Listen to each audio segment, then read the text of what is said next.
Hello, my name is Dr. Todd Grande. Welcome to part 3 of my series on clinical interviewing. I'm here with Nell Kelly, who's a graduate assistant here at Wilmington University, who will be playing the part of Anne, the fictitious client in this role play. I want to remind you that your agency may have different requirements for what needs to be in a clinical interview, and also that each client is an individual. So you may have to modify the clinical interview as you see it in these videos to make sure it's ethical and appropriate for the clients that you're treating. So I'll turn things over now to Nell, who will introduce what we'll be seeing in part 3. In this third and final section of the intake interview, you'll see Dr. Grande cover areas such as education and career, legal history, and he will complete a safety checkout and attempt to instill hope in the client.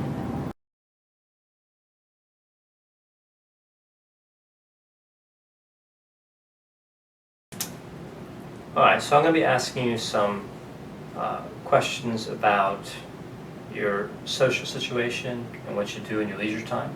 Okay. All right. How do you currently spend your day?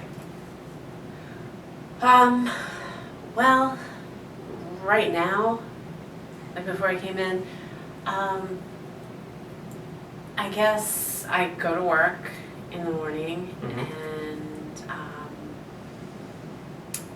then I come home at about 4:30 and take care of the kids, get them from aftercare, and then we'll have dinner, make dinner, and help them with their homework, and maybe my husband and I will watch a TV show or something, and go to bed. Yeah, that's it. That's a fairly typical day for you? Yeah. Okay. What do you do for fun? Well, lately not a lot. I used to love reading. Okay. We'd go to the movies. I love to make jewelry, but not in a while. Why don't you think you enjoy those things now as much as you did? I don't have as much energy as I used to. I come home from work and I'm drained. Just dealing with that whole situation, and then getting the kids, and homework is can be a nightmare. I mean, they have good grades and they generally just get right into it, but sometimes it's a struggle. And frankly, I've been kind of down on myself lately because I just want to come home from work and get into bed. And I don't want to cook, and I don't want to do homework with them. And even when my husband wants to watch TV or something, a lot of times I'm asleep already. And I kind of feel bad about that. Like maybe I'm not as good of a mom as I used to be, or as good of a wife. Do you think that this change in your mood is related to what you were talking about before with the problems at work and the relationships there? Do you feel like it's all tied together? Probably, yeah. I don't know. Do you know which came first?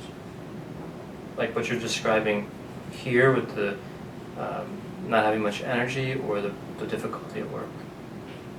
I'd have to think about that. I think, well, I've been like this before, but yeah, it was after things started getting really bad at work. I'm like drained when I come home. And I don't even want to think about it. If I just go to sleep, I don't have to think about it. I don't have to deal. Okay. Who are the most important people in your life? And before you answer that, I'm going to guess that your husband, your kids are included in that.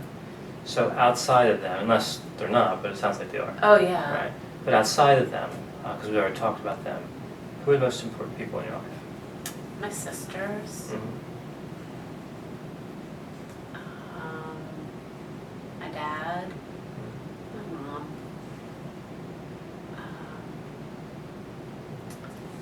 and well, my best friend, Okay. although I haven't talked to her in a really long time. How long? Well, she's texted me, but we haven't like gotten together in like 6 months or something. Mm. So all the people you just listed, when you have difficulties, problems, when things aren't going well, do you feel like you can talk to these people?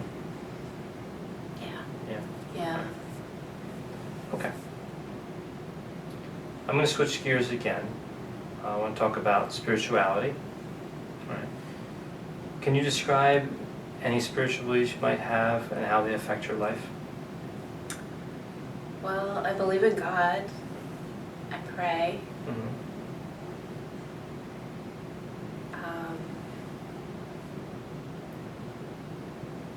Actually, it's kind of funny, I was praying the morning before I decided to call the agency because I was feeling like such a bad mom, you know, for laying in bed so much. And, you know, my husband and I talked. So I believe in God. I think God takes care of me. Okay. Are you affiliated with any religious institution? You know, I was raised Roman Catholic, Mm-hmm. but I haven't been to church in a couple of years.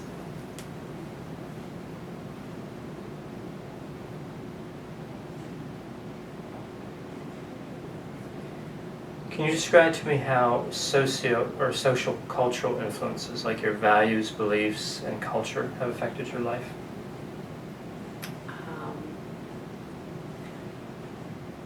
Well, what I learned in Sunday school, you know, it helped me to be a better person. Mm-hmm.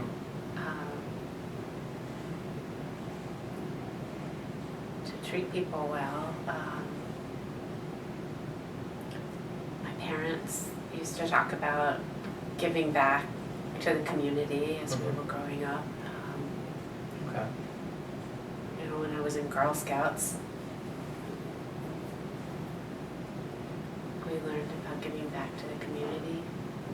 I tried to pass that on to my kids.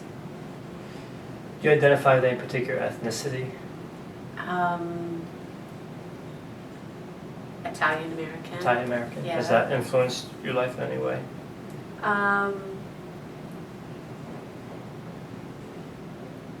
Well, yeah. I guess I take pride in my culture.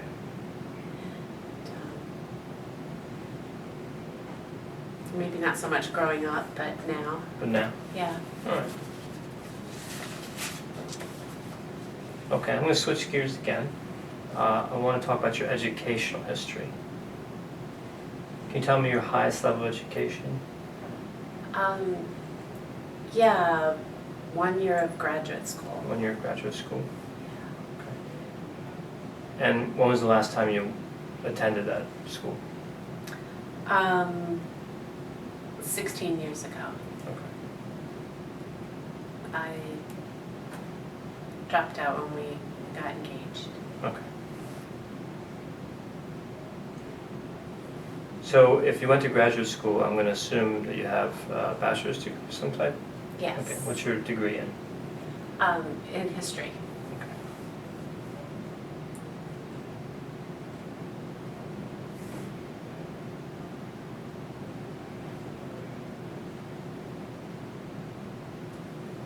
Anything else in terms of like special training or education that you have?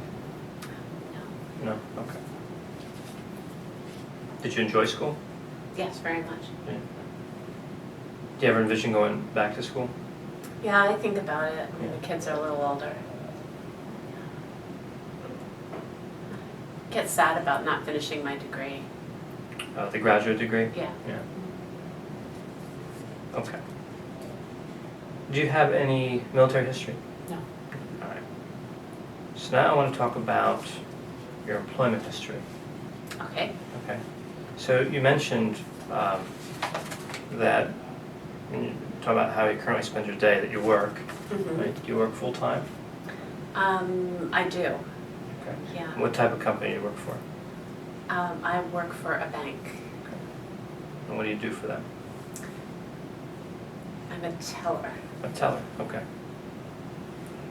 And how long have you been there? For 10 years now.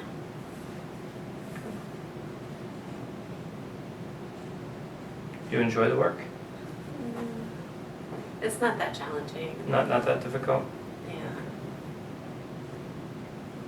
Are you in any danger of losing your job because of what's going on with you now? No, I'm not in danger of losing my job, but I'm not happy. I'm not happy there. So they've been your employer for the last 10 years. You just have the one job right now, right? Yes. Okay. Who was your employer prior to that? I worked for another bank. How long were you there? 6 years. Okay. And what did you do for them? Same thing. Same thing. Okay. And why did you leave that job? We relocated. Was it also easy, as you described? Oh yeah. Yeah, was it? Okay. Yeah. Right. Any work history prior to that job? I waitressed at graduate school and in college. A few different places? Yeah. Yeah. One place in college, one in graduate school. Okay.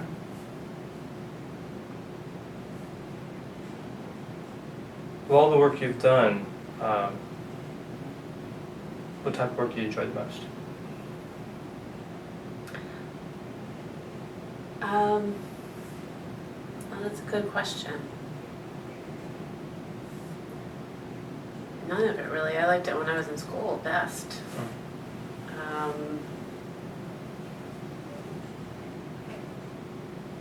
Yeah. I don't like work that much. You don't like work? No. So you don't feel satisfied with your work Definitely in not. relation to your, to what you'd prefer, or to your education, or anything like that? Yeah, but just the thought of going out there and looking for another job or changing fields, like, I really don't know what I have to offer, and it just seems, I have to do a resume, and I don't even know how to begin. So it seems daunting. Yeah, like, right now it's all I can do to get in there to work and get home and take care of the kids, so, yeah. So you're tired with your job right now. So Yeah. the thought of going through all the effort of finding something new, it's intimidating.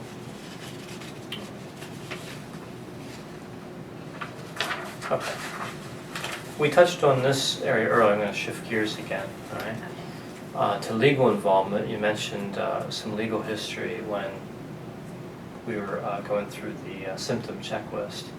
And if I remember correctly, it sounded like it involved marijuana and the sort of when you were in college. Yeah. Yeah, and police were called. What happened? Yeah, well, my friends and I guess we were having a party in the common area of the dorm, and I guess we got too loud. There are some professors living in the dorm, and they called campus security. Campus security came, and I was found with, a bag on me, and I ended up down at the police station. My other friend too, the two of us were down there, but Um,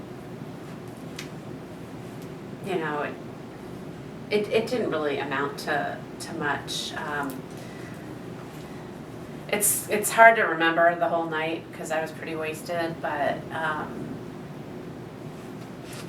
it really sort of got brushed over, you know. You mean the offense? Like you don't have a criminal record? No, it was expunged. It's not on my record.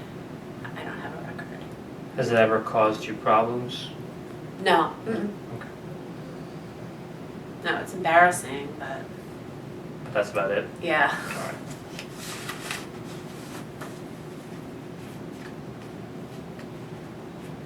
So as we get near the end of this intake and we move toward the regular sessions, you know, the 53-minute sessions or however long, you know, they'll be, that you would typically think of when you think of therapy, right? We will talk about goals on and off during those sessions, okay, those meetings, Okay. in detail, and actually complete a treatment plan that will include your goals and objectives to meet those goals. But before we get into that detailed plan, and we'll actually take the better part of a session to review that and build that treatment plan. I'd like to get a general idea of your goals now. I kind of know from what you described. I have an idea of your presenting problems. What are your general goals for therapy? I'd say, well, I'd like to be able to get along better with other women. I just like work to feel better overall, you know. I honestly don't know. I thought it was them, but then I started thinking, well, maybe it's me. Because it happened at the other place I worked too, kind of the same. And like I said, with the women in the neighborhood. I'd also like to be able to be a better mom. Like I said, I spent a lot of time in bed lately. I'm not that great. I'm a mom or a wife. I'm pretty boring. I'm just asleep a lot.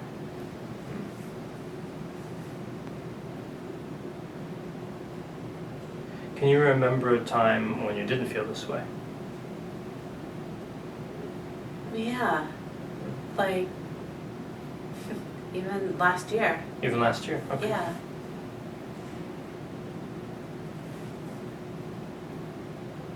Yeah, I mean, it still wasn't great at work, but, you know, it was uncomfortable, I'd say, with my coworkers. It's really escalated, but, yeah, the other part at home, it wasn't as hard. It was like I had more energy or something. Can you tell me about your strengths, what you do well? Normally I'm a good mom. I love my kids. I'm a very good parent in terms of disciplining them, not being the way my mom was. You know, I want them to know they're loved. That it's really important that they know they are loved. My kids know that they are loved. And my strengths, I'm smart, creative when I have the energy. My sisters think I'm funny, my friends. I'm a good cook. Good cook. Do you think you're funny? I never really thought I was, but you know, last year a lot of people were telling me I was. Not now. Not now. But Things have changed markedly in that department. Yeah, I haven't heard it in a while. Oh, that's a lot of strengths. All right. So we're almost done with the intake today, right? We'll be starting the regular sessions. I'd like to start next week, Okay, right? So you can set that appointment out front, okay, and they'll find something that works, I hope, for your schedule and for mine. Before we wrap up, you remember earlier in the intake, you mentioned that you had some suicidal thoughts within the last 30 days. That's what you indicated. And I told you that we would come back to that. yeah. So I want to touch on that briefly before we break for today. Okay. Can you tell me about the suicidal ideations that you're having? Well, it's not really like I'm picturing I'm gonna go get a gun and blow my brains out or anything like that. It's more like when I get home from work and I'm lying there and I want to go down and, you know, play hearts with my kids or something like that, and I can't do it. I just want to turn the lights out, and I do, and go to sleep. I think, like, if I just went to sleep right now and didn't wake up tomorrow, you know, how bad would that be? I don't know. So kind of a passive suicidal thinking process. You don't have any intent to harm yourself? No, You don't have any plan to harm yourself? no. Are you sure? Yeah. Okay. There's a term we use in counseling called contracting for safety, right? What that means is that you can essentially promise me that you're going to be safe, you know, at least until our next session, but really it's for the foreseeable future, right? So, can you contract for safety? Yeah, sure. What would you do if these suicidal thoughts started to become more pronounced? Let's make a plan around that. I'm not predicting or hoping that they will, and I don't have any reason to believe they will, but I want to be prepared. I want you to be prepared just in case. Okay. Because sometimes with these thoughts, they kind of, I imagine, that sometimes you're not thinking about them at all, and other times they're a little stronger. So if they get Yeah. if they get strong, there's a marked change in them. Okay, so it becomes less passive and more, you start thinking about a plan or something like that. Tell me what you would do. I guess I could call my sister. My husband. Okay, you should call your sister, call your husband, and say they weren't available as we kind of move up like through the plan. I could call my best friend. Yeah, even though like we haven't talked in a long time, I could call her anytime. And it's like no time passed, so. All right. And those are all good ideas. Say that you weren't successful at that level because you couldn't get a hold of those individuals, and the thoughts were persisting. Right. What else could you do? What other remedies do you have available to you? Wow.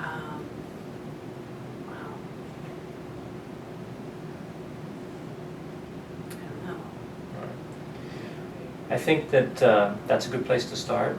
Family supports, right? And usually that works out fairly well because you typically could get a hold of one of those people. Let me say this, if the suicidal thoughts change dramatically to where you feel in danger for your life, like you're really seriously contemplating it, Yeah. all right? Call 911. Okay? Okay. All right.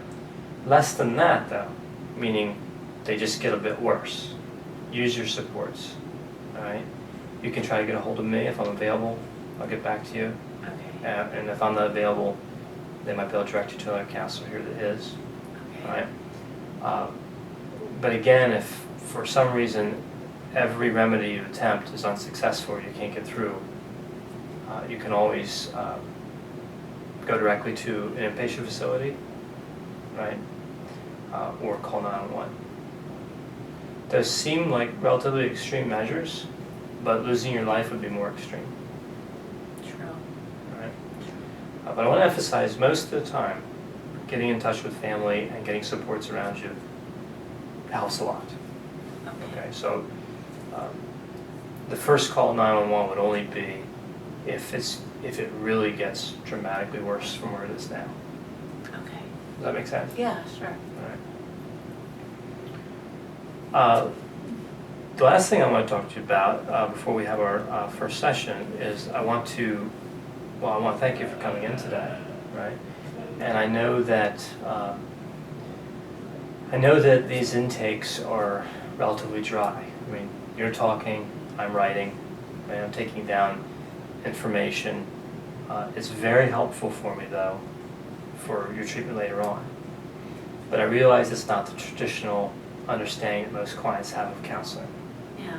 Right? Just supplying data to the counselor all the time, right?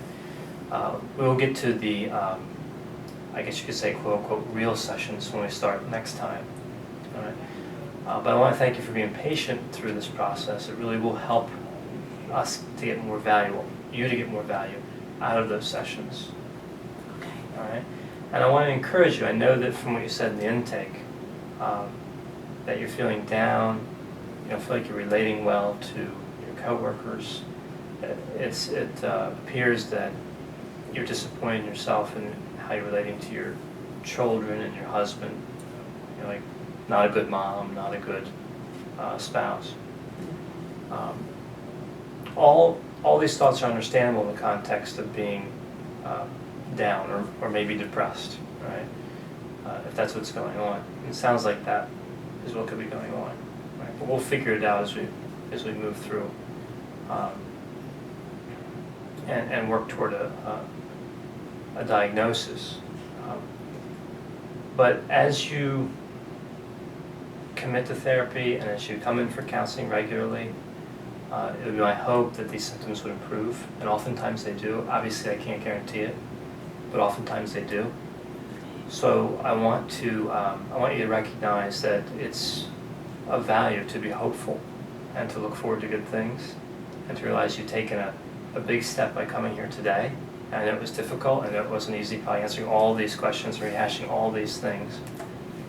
And the work of counseling itself is challenging at times. Right? But I do think it's worth it if it has a good chance, and it does, of improving how you feel. So I want to applaud your commitment to that. I want to encourage you to attend the first session and attend every session and really work through this process. All right. Do you have any questions for me before we end today? No, I don't think so. All right. If you should have any questions that arise, I know for me, I always think of the best questions after I leave. You know, if I'm in an environment where I'm supposed to ask questions and somebody says that, it's always when I get in my car that I remember them. Right? Okay. Yeah. So if that happens to you, feel free to give me a call and leave a message, and I'll be happy to get back to you with an answer as soon as I can. Okay. All right? Appreciate it. All right. So I look forward to seeing you next week then. Okay, good. Thanks, Ann. Thank you.